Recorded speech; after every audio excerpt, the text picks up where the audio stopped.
দ্বাদশ জাতীয় সংসদ বিলুপ্ত ঘোষণা করেছেন প্রেসিডেন্ট মোহাম্মদ শাহাবুদ্দিন। মঙ্গলবার এক বিজ্ঞপ্তিতে এ তথ্য জানানো হয়েছে। বিজ্ঞপ্তিতে বলা হয়, রাষ্ট্রপতি মোহাম্মদ শাহাবুদ্দিনের সঙ্গে ৩ বাহিনী প্রধান, বিভিন্ন রাজনৈতিক দলের নেতৃবৃন্দ, সুশীল সমাজের প্রতিনিধি ও বৈষম্য বিরোধী ছাত্র আন্দোলনের নেতৃবৃন্দের বৈঠকের সিদ্ধান্তের পরিপ্রেক্ষিতে জাতীয় সংসদ বিলুপ্ত করা হয়েছে। এর আগে আজ বিকেল ৩টার মধ্যে সংসদ ভাঙা না হলে কঠোর কর্মসূচির ঘোষণা দেয় বৈষম্য বিরোধী ছাত্র আন্দোলন। নোবেলজয়ী অধ্যাপক ডক্টর মোহাম্মদ ইউনূসকে প্রধান উপদেষ্টা করে অন্তর্বর্তীকালীন সরকার গঠনের রূপরেখা দিয়েছে বৈষম্য বিরোধী ছাত্র আন্দোলন। সোমবার দিবাগত রাত সোয়া 4টার দিকে বৈষম্য বিরোধী ছাত্র আন্দোলনের অন্যতম সমন্বয়ক আসিফ মাহমুদের ফেসবুক প্রোফাইল থেকে দেয়া একটি ভিডিও বার্তায় রূপরেখার কথা বলা হয়।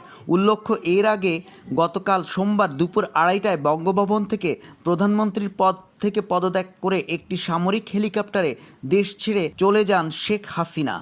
এই সময় তার ছোট বোন শেখ রেহানা তার সঙ্গে ছিলেন।